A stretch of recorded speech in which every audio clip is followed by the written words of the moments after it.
सभापती होऊन 5 महिन्यांचा कालावधी होतो. 10 तारखेला 5 महिने कंप्लीट होते. काय काम झाले तुमच्या कार्यकाळात? मी या ठिकाणी गेले 5 महिने झाले सभापती होऊन. मी कामं काय झाली आता या ठिकाणी जी इनडिसिप्लिन प्रशासकच्या काळामध्ये होती ते सर्व आमचे कर्मचारी अधिकारी यांना वेळोवेळी वारंवार मिटिंगला घेऊन ज्या काही मागच्या काळात तक्रारी होत्या शेतकऱ्यांच्या त्या तक्रारीवर काम केलं सुरुवातीचा 1 महिना आणि त्याच्यानंतर जे जे कामं शेतकऱ्यांचे पेंडिंग होते ते सर्व कामं अगदी प्रायोरिटीवर सिरियल नंबरच्या लिस्ट प्रमाणे प्राधान्य क्रमांक देऊन सर्व शेतकऱ्यांना या ठिकाणी मदत करतो. आता नव्याने मागच्या महिन्यात व्ही रामजी ही योजना केंद्र आणि राज्य सरकारची मिळून 60-40 ही आपल्याला नव्याने योजना लॉन्च झाली. या योजनेमध्ये 360 कामं 318 कामं या नवीन योजनेतील आणि ही 318 कामं आमचे सन्माननीय नेते मोदी साहेब असतील देवेंद्रजी फडणवीस साहेब असतील यांनी दूरदृष्टी डोळ्यासमोर ठेवून जसं की भारत देश हा 60% दारिद्र्य रेषेच्या खाली आहे आणि या दारिद्र्य रेषेच्या खालच्या मंडळीला जर वरती न्यायचं असेल तर सर्वात पहिले काम काय करावं लागेल की छोट्या छोट्या योजना आणून सर्वसामान्य 18 पगड जातीला झुग्गी झोपडीपर्यंत याचा लाभ मिळाला पाहिजे. सरकार म्हणून त्यांना फायदा झाला पाहिजे आणि त्या दृष्टिकोनातून ही योजना लॉन्च केली आणि आता ही योजना जशी चालू झाली आणि येत्या 8 ते 10 दिवसामध्ये जवळपास 1000-1500 शेतकऱ्यांना विहिरी 1000-1500 शेततळे फळबागाच्या 2-3 हजार फायली आणि नाला बांध असेल बांध बंदिस्त असेल नदी खोदीकरण असेल शाळा दुरुस्ती असेल अंगणवाडी दुरुस्ती असेल दगडी बांध असेल हे छोट्या छोट्या योजना आम्ही शेतकऱ्याला या ठिकाणी येत्या काळात कमीत कमी 1 महिन्याच्या आतमध्ये 10,000 वर्क ऑर्डर आम्ही शेतकऱ्यांना या ठिकाणी देणार आहोत आणि या 10,000 वर्क ऑर्डर दिल्यानंतर आम्ही थांबणार नाही. परंतु जे तालुक्याचं डेव्हलपमेंट व्हायला पाहिजे जे मोदीजींचं देवेंद्रजींचं स्वप्न आहे ते साकार व्हायला पाहिजे त्या दृष्टिकोनातून मी आणि माझे सर्व पंचायत समितीचे 20च्या 20 सदस्य आम्ही या ठिकाणी कामाला लागलो आणि तुम्हाला मी शब्द देतो या तालुक्यामध्ये आम्ही 500 कोटीचे कामं येत्या 6 महिन्यात वर्क ऑर्डर देऊन फायनल करणार आहोत. मग ते गावांतर्गत रस्ते असतील गावांतर्गत विविध सुविधा या ठिकाणी आम्ही शेतकऱ्यांना देणार आहोत आणि त्या योजना देताना आम्हाला आनंद होणार आहे की आतापर्यंत कधी नव्हे तेवढा लाभ आम्ही या ठिकाणी शेतकऱ्यांना देऊ. मागच्या वेळेस MRGS या नावाने ही योजना होती त्या ठिकाणी अनेक शेतकऱ्याला या लाभापासून वंचित राहावं लागलं आणि ती त्रुटी भरून काढण्यासाठी मी माझे सर्व पंचायत समितीचे सहकारी शेतकरी आमच्या भारतीय जनता पार्टीचे सर्व कार्यकर्ते अख्ख्या तालुक्यातले कामाला लागलेलो आहोत. अगदी या ठिकाणी तुम्ही बघितलं पहिल्यांदा दलालाच्या माध्यमातून फायदे यायच्या कोणी 20,000 घे कोणी 30,000 घे विहिरीचे गायगोठ्याचे घरकुलाचे. आता हे दलाल मी टोटली बंद केले. मी परवाच्या जनरल बॉडी बैठकीत स्टिक वॉर्निंग दिली. दलालाच्या मार्फत फाईल आली ती जर मला माहिती झाली तर मी त्या दलालावरती फौजदारी गुन्हे दाखल करीन आणि जो आमचा अधिकारी कर्मचारी या दलालाच्या नादी लागेल त्याच्यावर मी इनडिसिप्लिनची कारवाई करून त्यालाही शासन कसं होईल या गोष्टी मी या ठिकाणी बसून करू लागलो. 5 वर्षाच्या काळात अनेक लोकांना पंचायत समिती समजायलाच 5 वर्ष निघून जातात. परंतु आम्ही आज या ठिकाणी कुठल्याही शेतकऱ्याची तुम्ही विचारपूस करा गाव खेड्यात जाऊन की पंचायत समितीचा कारभार कसा चालला. आम्ही अगदी शेतकरी डोळ्यासमोर ठेवून केंद्रबिंदू समजून या ठिकाणी काम करतोय. संपूर्ण छत्रपती संभाजीनगर तालुक्यामध्ये प्रत्येक शेतकऱ्यामध्ये तुमच्याच नावाची चर्चा आहे. पूर्वी जे त्यांची प्रलंबित काम होते तर आता आम्ही डायरेक्ट नानाकडे जाऊन आम्ही प्रॉब्लेम सॉल्व्ह करत आहोत. तसे आम्ही प्रतिक्रिया काही लोकांच्या तुमचं नाव संपूर्ण चर्चा आहे आणि पूर्वीपेक्षा आताचा कार्यकाळ त्यांच्यासाठी चांगला आहे, अजून त्यांना एक दिलासा मिळाला आहे, तर त्याबाबत तुमचं काम. आता तुम्ही बघा, एक परदुऱ्यात तांडवून यावेळी बसलेलो होतो, एक म्हातारी आली, तिने आतापर्यंत घरकुलसाठी वृद्ध म्हातारी 60-65 वर्षाची ती आजी आली आणि तिचं घर 10 चक्रा मारूनही कोणी हातात घेत नव्हतं.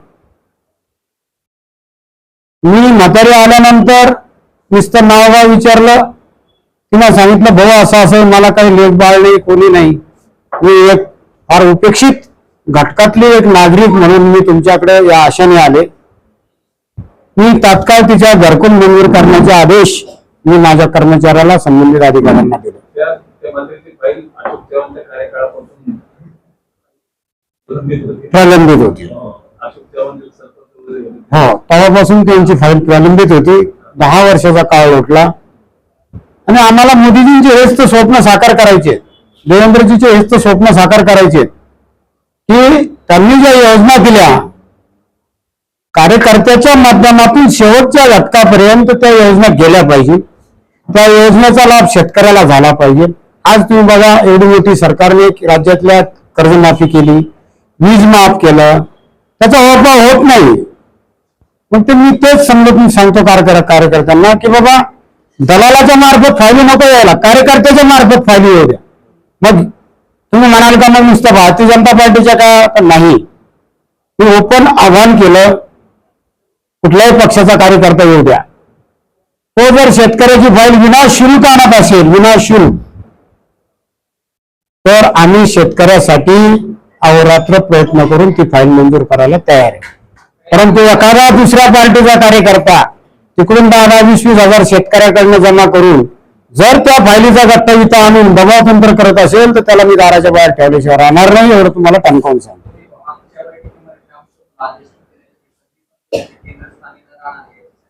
हो, काल बैठक घेतली मी त्याच्या संदर्भात.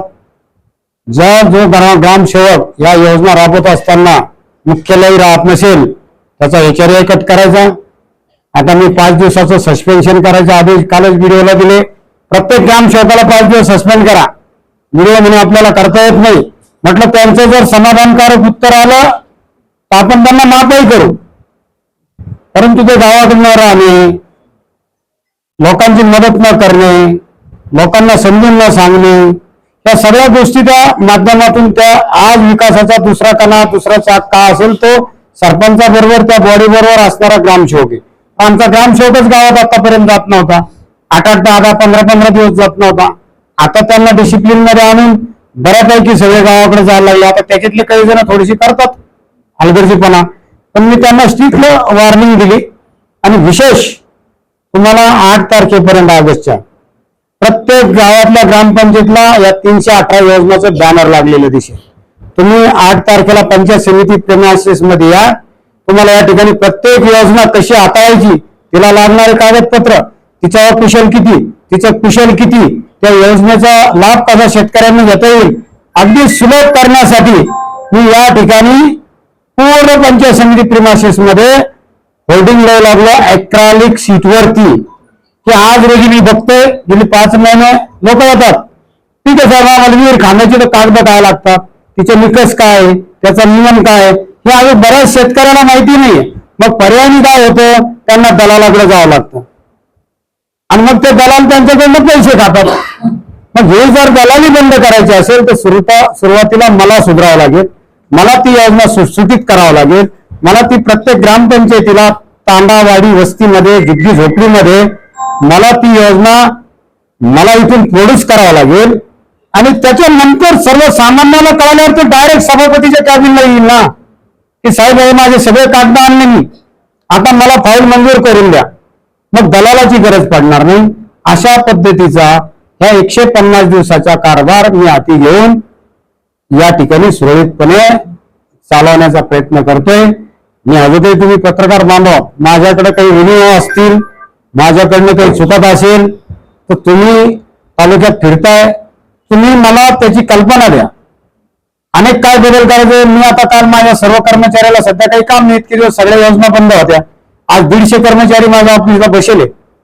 मी त्यांना काल स्ट्रिक्टला आदेश दिले की मला तुम्ही एक एक कायदे करून दाखवा तालुक्यात, गावागावात जाऊन, कोणी सफाई करा जाऊन, कोणी अनेक नवीन नवीन काय शेतकऱ्यांना आपल्याला देता येतं, अनेक काय सुविधा करता येतात, या सगळ्या गोष्टी प्रत्येक कर्मचाऱ्याने गावात जाऊन एक एक कायदन करायचं, नवीन इम्प्रुव्हमेंट करायचं, नवीन डेव्हलपमेंट करायचं आणि शेतकऱ्याला, गावकऱ्याला त्याचा फायदा द्यायचा.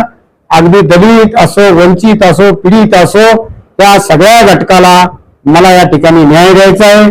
तरच खऱ्या अर्थाने मी 3 टाइम पंचायत समिती मेंबर असलेला सभापती म्हणून या तालुक्यात सिद्ध होईल.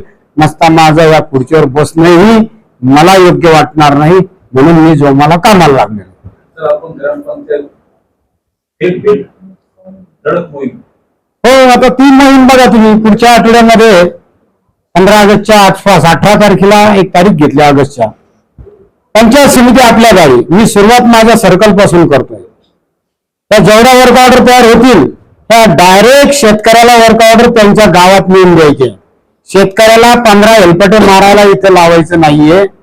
मी ती मोहीम हातात घेतली. पहिलं गण निवडला मी माझा. सुरुवात आपल्यापासून करावी म्हणतात ना, मग सुरुवात सुधारण्याची माझ्यापासून करणार. तिथे ज्या उन्हाळ्या असतील ते मी दुसऱ्या सदस्यांना सांगणार, पण त्यांच्या त्या गणात जाऊन आम्ही या सगळ्या योजना लॉन्च करणार. आणि आमचा जो 60% घटक दारिद्र्य रेषेच्या खाली आहे, जे मोदीजींचं स्वप्न आहे, देवेंद्रजींचं स्वप्न आहे, आमच्या आमदार खासदारांचं स्वप्न आहे, ते स्वप्न साकार करण्यासाठी खारीचा वाटा एक सभापती म्हणून या तालुक्यात मी नक्की उचलणार. मी तो उचलल्याशिवाय थांबणार नाही, एवढा शब्द मी या ठिकाणी देतो.